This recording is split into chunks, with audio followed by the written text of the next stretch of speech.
we economic hitmen really have been the ones responsible for creating this first truly global empire. And we work many different ways.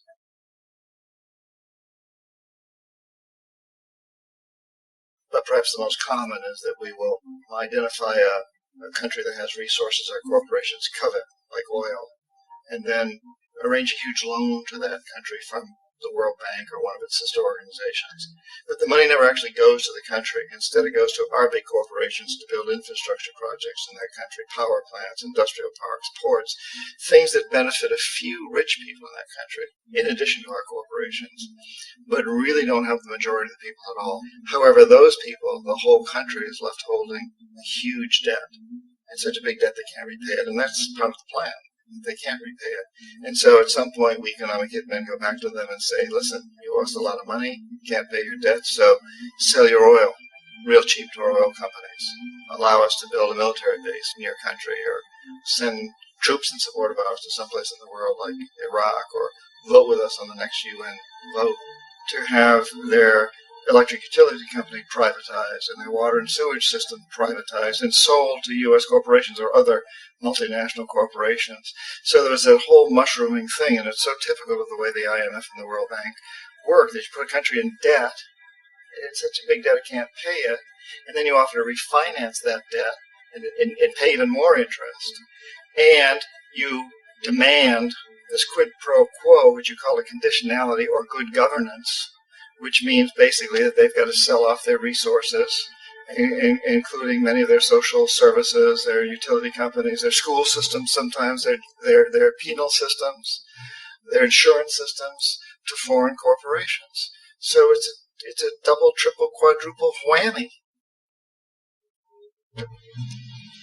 The precedent for economic hitmen really began back in the early 50s when democratically elected Mossadegh, who was elected in Iran, he was considered to be the hope for democracy in the Middle East and around the world. He was Time Magazine's Man of the Year. But one of the things that he'd run on and began to implement was the idea that foreign oil companies needed to pay the Iranian people a lot more for the oil that they were taking out of Iran. The Iranian people should benefit from their own oil. Strange policy. We didn't like that, of course. But we were afraid to do what we normally were doing, which was to send in the military. Instead, we sent in one CIA agent, Kermit Roosevelt, Teddy Roosevelt's relative. And Kermit went in with a few $1 million and was very, very effective and efficient. And in a short amount of time, he managed to get Mossadegh overthrown and brought in the Shah of Iran to replace him, who always was favorable to oil. And it was extremely effective. Bombs overflow Tehran. Army officers shout that Mossadegh has surrendered and his regime as virtual dictator of Iran is ended. Pictures of the Shah are paraded through the streets as sentiment reverses. The Shah is welcomed home. So back here in the United States, in Washington, people looked around and said, wow, that was easy and cheap. So this established a whole new way of manipulating countries, of creating empire. The only problem with Roosevelt was that he was a card-carrying CIA agent, and had he been caught, the ramifications could have been pretty serious. So very quickly at that point, the decision was made to use private consultants to channel the money through the World Bank or the IMF or one of the other such agencies, to bring in people like me who worked for private companies, so that if we got caught, there would be no governmental ramifications.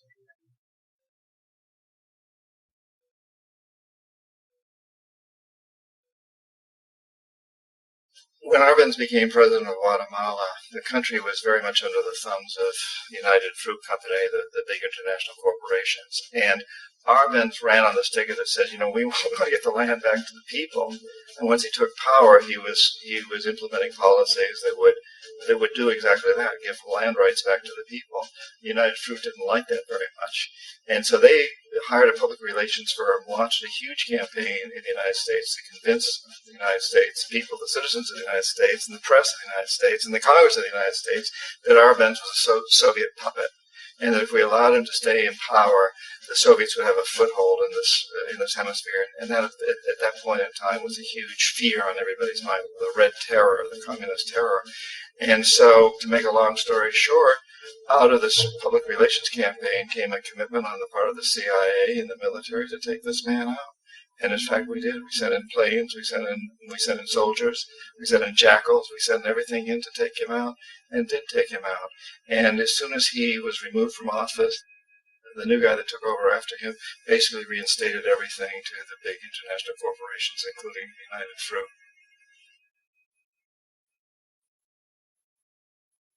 Ecuador, for many, many years, had been ruled by pro-U.S. dictators, often relatively brutal. Then it was decided that they were going to have a truly democratic election. Jaime Roldos ran for office. And his main goal, he said, as president, would be to make sure that Ecuador's resources were used to help the people. And he won, overwhelmingly, by more votes than anybody had ever won anything in Ecuador. And he began to implement these policies to make sure that the profits from oil went to help the people. Well, we didn't like that in the United States. I was sent down as one of several economic hitmen to change Roldos, to corrupt him, to bring him around, to let him know, okay, you can get very rich, you and your family, if you play our game, but if you continue to try to keep these policies you've promised, you're going to go. He wouldn't listen. He was assassinated. As soon as the plane crashed, the whole area was cordoned off. The only people that allowed in were U.S. military from a nearby base and some of the Ecuadorian military. When an investigation was launched, two of the key witnesses died in car accidents before they had a chance to testify. A lot of very, very strange things that went on around the assassination of Jaime Roldos. I, like most people who've really looked at this case, have absolutely no doubt that it was an assassination. And of course, in my position as an economic hitman, I was always expecting something to happen to Jaime, whether it be a coup or assassination, I wasn't sure, but that he would be taken down because he was not being corrupted. He would not allow himself to be corrupted the way we wanted to corrupt him.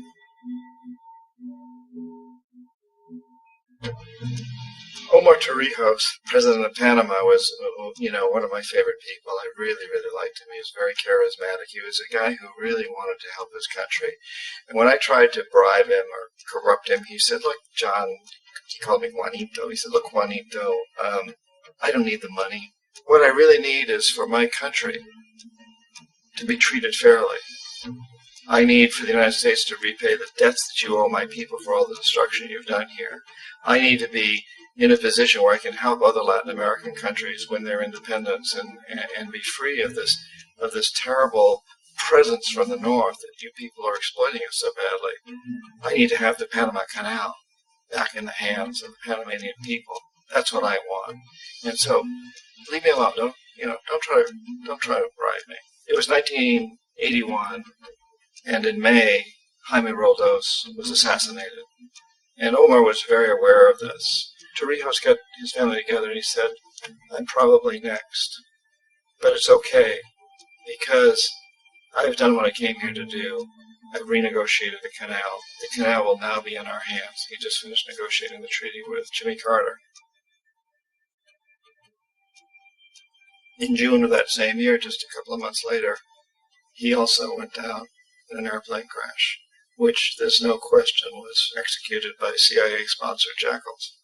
Tremendous amount of evidence that one of Torrijos' security guards handed him at the last moment as he was getting on the plane a tape recorder, a small tape recorder that contained a bomb.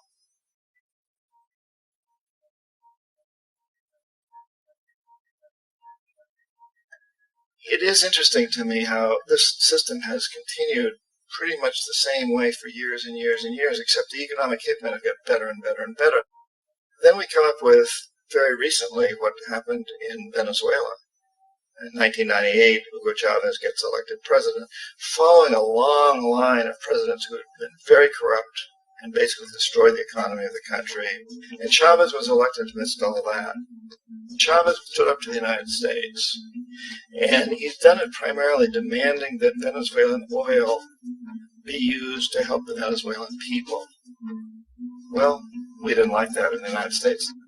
So in 2002, a coup was staged, which is no question in my mind, most other people's minds, that the CIA was behind that coup.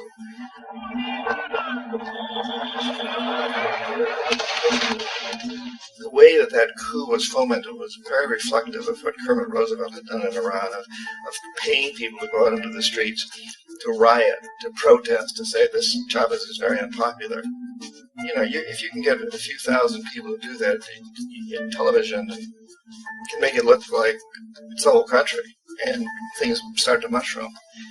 Except in the case of Chavez, he was smart enough, and the people were so strongly behind him that they overcame it, which was a phenomenal moment in the history of Latin America.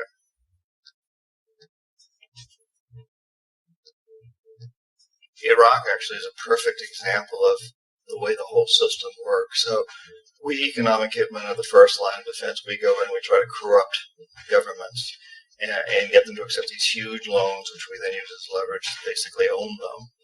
If we fail, as I failed in Panama with Omar Torrijos and in Ecuador with Jaime Roldos, men who refuse to be corrupted, then the second line of defense is we send in the jackals. And the jackals either overthrow governments or they assassinate. And once that happens, when a new government comes in, boy, it's going to toe the line, because the new president knows what will happen if he doesn't. In the case of Iraq, both of those things failed. Economic hitmen were not able to get through to Saddam Hussein. We tried very hard. We tried to get him to accept a deal very similar to what the House of Saud had accepted in Saudi Arabia, but he wouldn't accept it. And so the jackals went in to take him out. They couldn't do it. His security was very good. After all, he had one time worked for the CIA. He'd been hired to assassinate a former president of Iraq and failed, but he knew the system. So in 91, we send in the troops and we take out the Iraqi military. So we assume at that point that Saddam Hussein is going to come around. We could have taken him out, of course, at that time, but we didn't want to. He's the kind of strong man we like. He controls his people. We thought he could control the Kurds and keep the Iranians in their border and keep pumping oil for us. And then once we took out his military, now he's going to come around. So the economic hitmen go back in the 90s without success. If they'd had success, he'd still be running the country. We'd be selling him all the fighter jets he wants and everything else he wants. But they couldn't. They didn't have success. The jackals couldn't take him out again. So we sent the military in once again, and this time we did the complete job. Took him out, and in the process created for ourselves some very, very lucrative construction deals. We had to reconstruct a country that we essentially destroyed, which is a pretty good deal if you own construction companies, big ones. So, Iraq shows the three stages. The economic hitmen failed there. The jackals failed there. And as a final measure, the military goes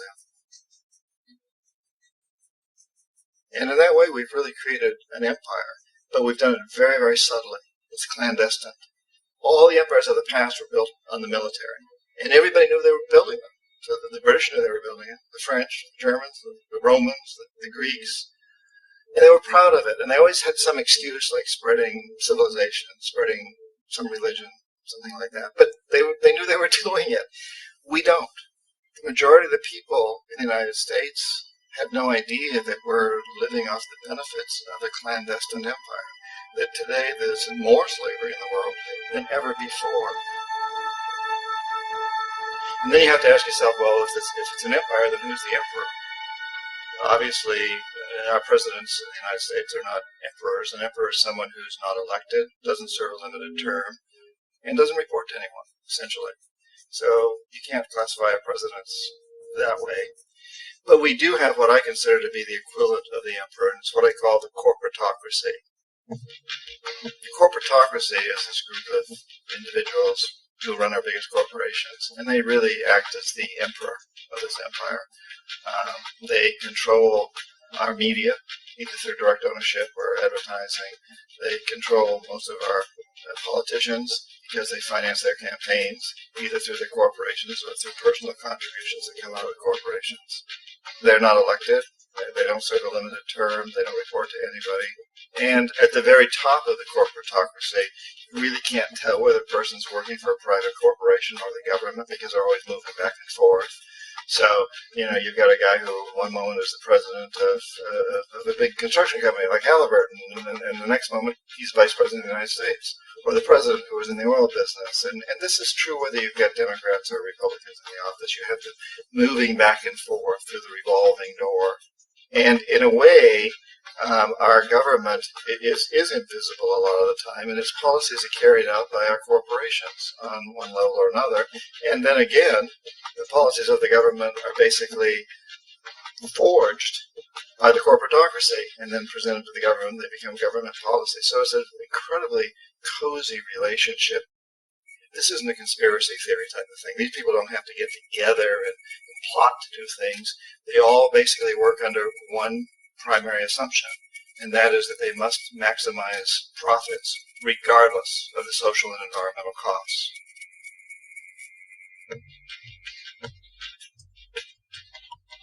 This process of manipulation by the corporatocracy through the use of debt, bribery, and political overthrow is called globalization.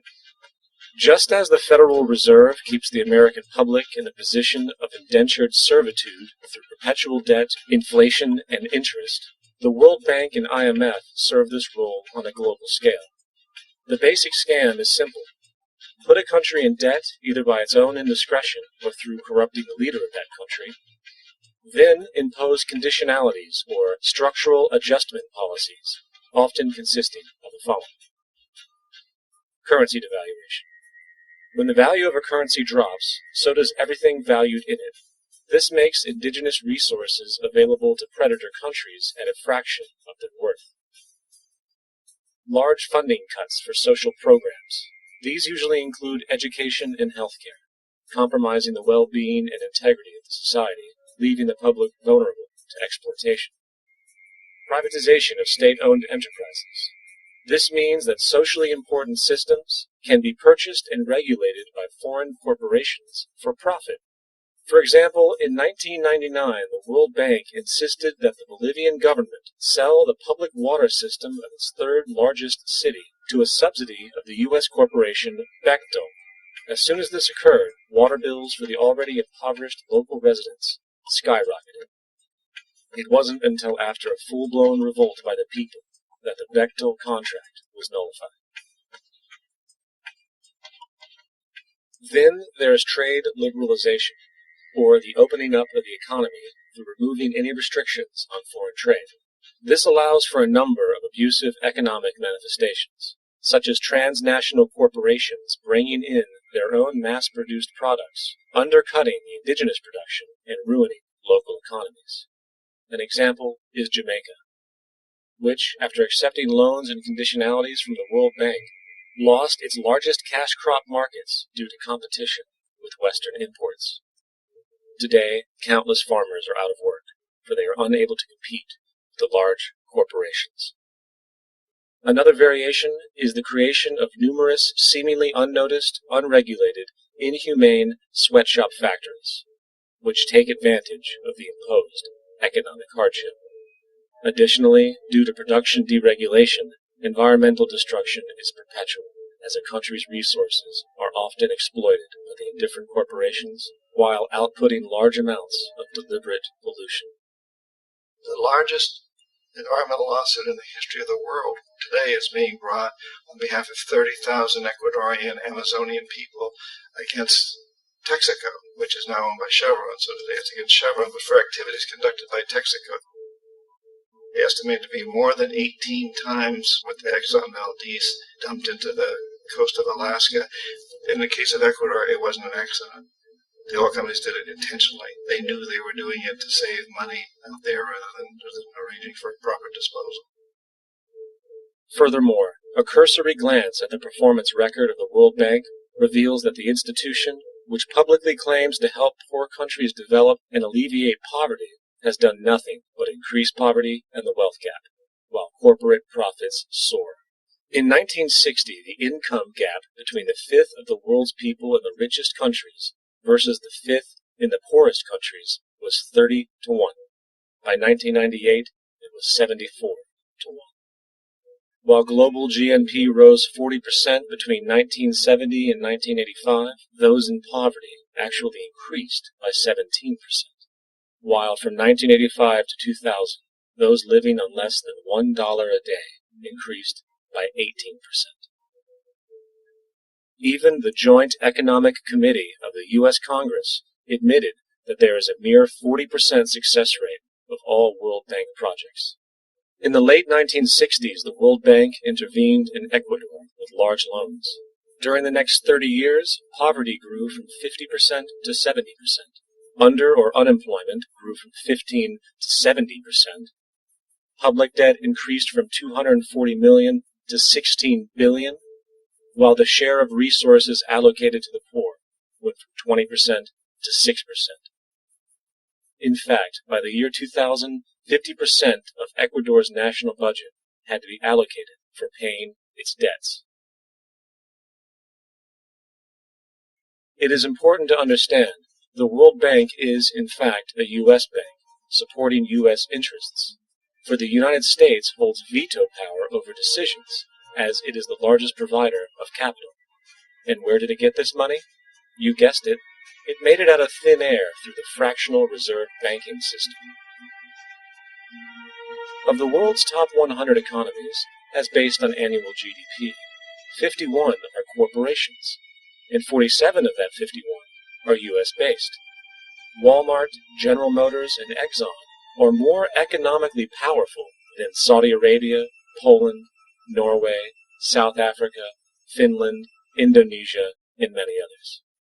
And as protective trade barriers are broken down, currencies tossed together and manipulated in floating markets, and state economies overturned in favor of open competition and global capitalism, the empire expands.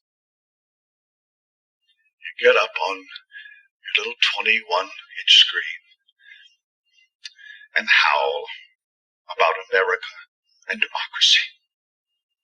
There is no America. There is no democracy. There is only IBM and ITT and AT&T and DuPont, Dow, Union Carbide, and Exxon. Those are the nations of the world today. What do you think the Russians talk about in their councils of state? Karl Marx? They get out their linear programming charts, statistical decision theories, minimax solutions, and compute the price-cost probabilities of their transactions and investments, just like we do. We no longer live in a world of nations and ideologies, Mr. Beale. The world is a college of corporations, inexorably determined by the immutable bylaws of business. The world is a business, Mr. Beale.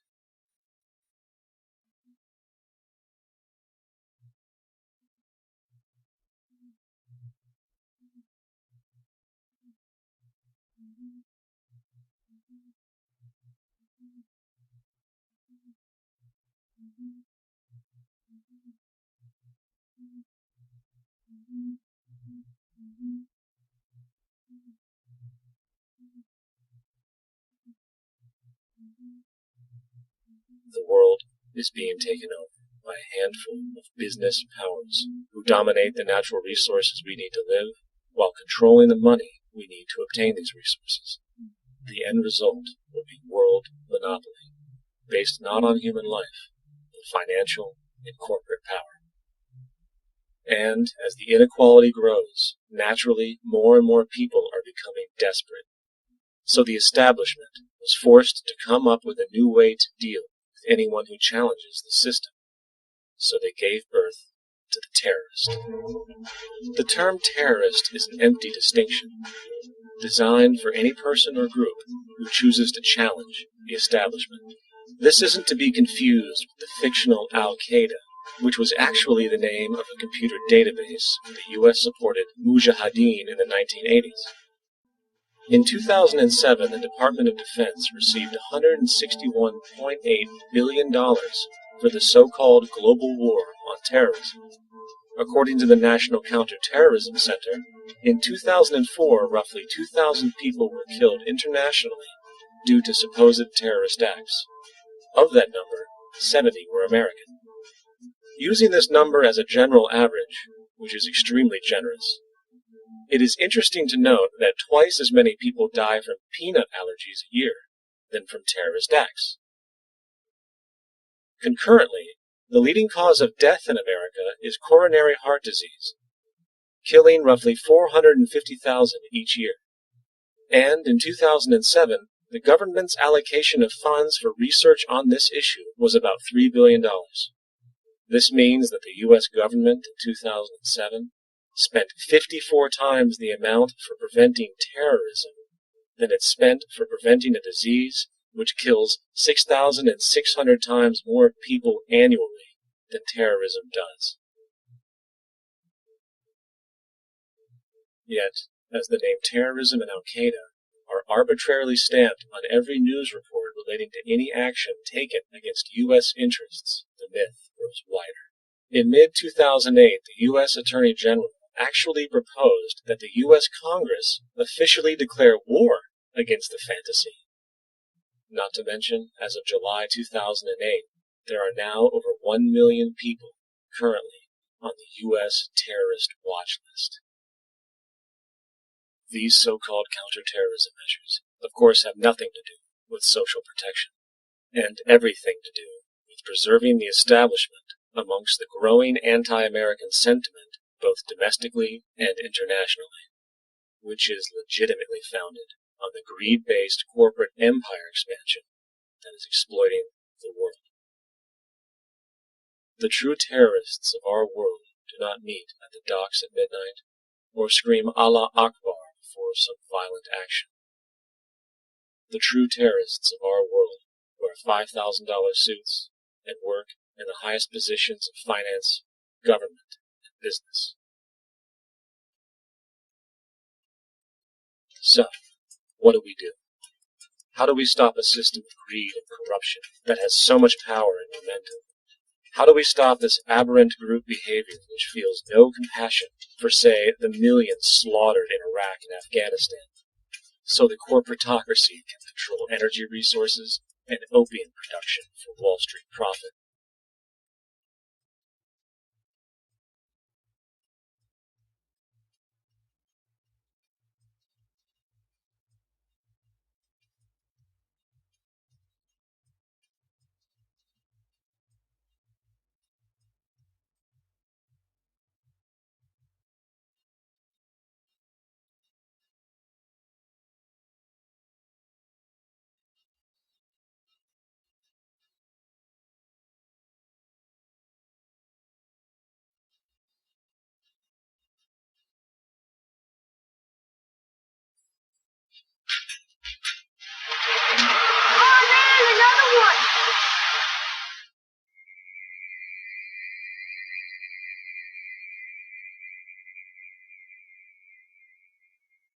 How do we stop a system of greed and corruption that condemns poor populations to sweatshop slavery for the benefit of Madison Avenue?